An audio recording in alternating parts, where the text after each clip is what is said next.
All right, guys, this is the tutorial on page 2 of the DMAAR purchase agreement. So at the top of page 2, the property address will be at the top, and then we're going to finish up some of the questions. So one is, this property is subject to closing? On line 52 or line 55, is it subject to sale? And what's the difference? So the difference in that is that the buyer has a home to sell, and it is already listed and already under contract. So that is just subject to closing. And so you do need to put where the property is located, so the address of the property and when it's scheduled to close. All right. If their property isn't currently for sale yet, or it's for sale but not under contract, then you are a subject to sale. And you do have an additional subject to sale addendum that goes with this agreement if that is the case. And so again, just the difference if there's a subject to closing or subject to sale offer. G, so line 57, G, other financing terms. So if there were just any other financing terms that would be applicable, you could put those in that space there. Now line 59, we talk about the closing. Okay, so the closing shall be on or about, and then a date that is decided, right, by your buyer. Now here's a couple of things I do. I always ask the listing agent, so do your sellers have an ideal close date that they're hoping for? Because if I can work that out, with my client, then I know that up front. Or maybe my buyer needs something kind of unique. Maybe they're looking for a super quick close, or maybe they're looking for a delayed close.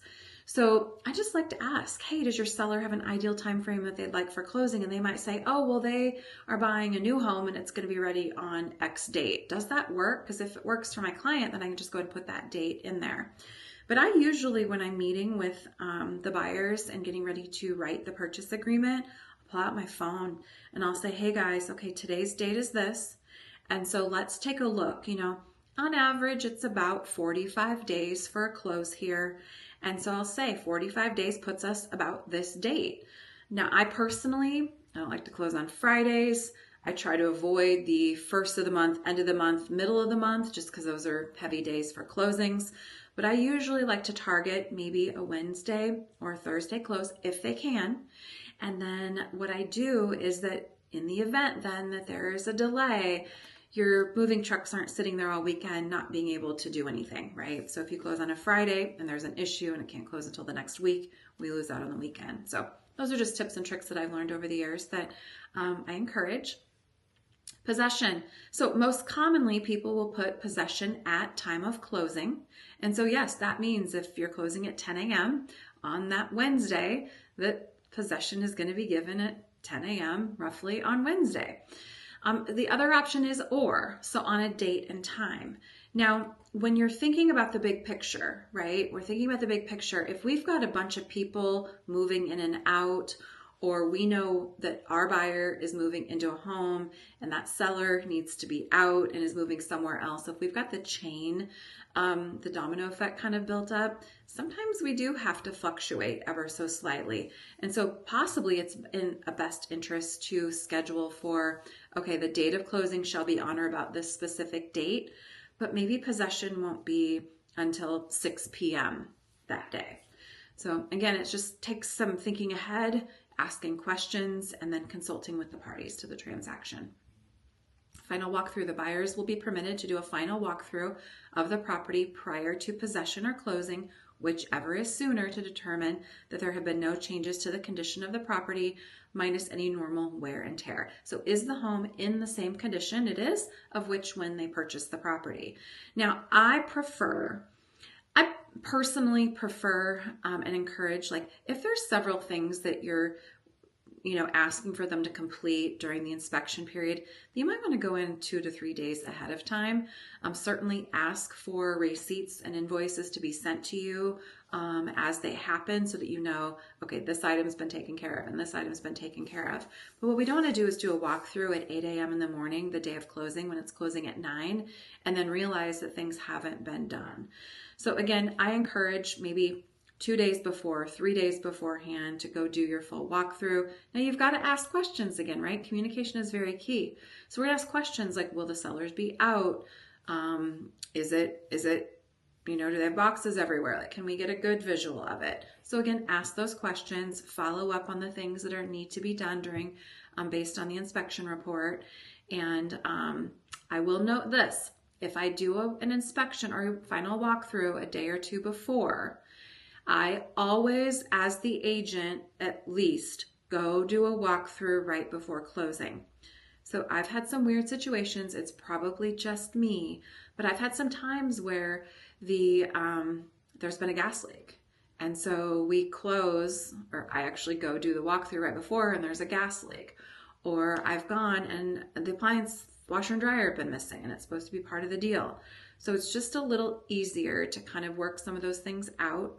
One, if we do a walkthrough a day or two before, but then I always just like to put my eyes on that property right before closing to make sure there hasn't been anything treacherous or serious that has happened in that time frame.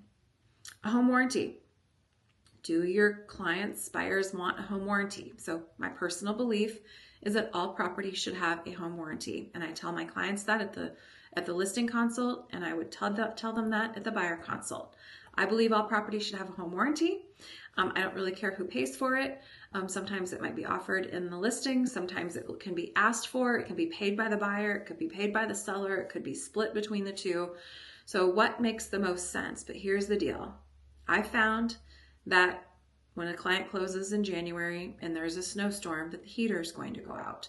Or they close July 5th and it's 109 degrees and the air conditioner doesn't work. So is it a perfect system? No, but it can help alleviate some of the issues that buyers can experience. And I also like to put the listing coverage on during my listing. So please, this is not a plug for any specific home warranty, but please just, I encourage you to go meet and learn the differences.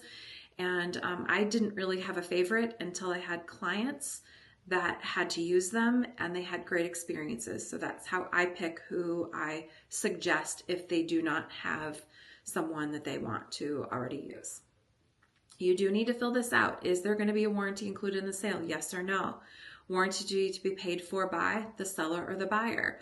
What warranty company? What plan is it? How much does it cost? So what I prefer to do is that I go to the website of that home warranty company.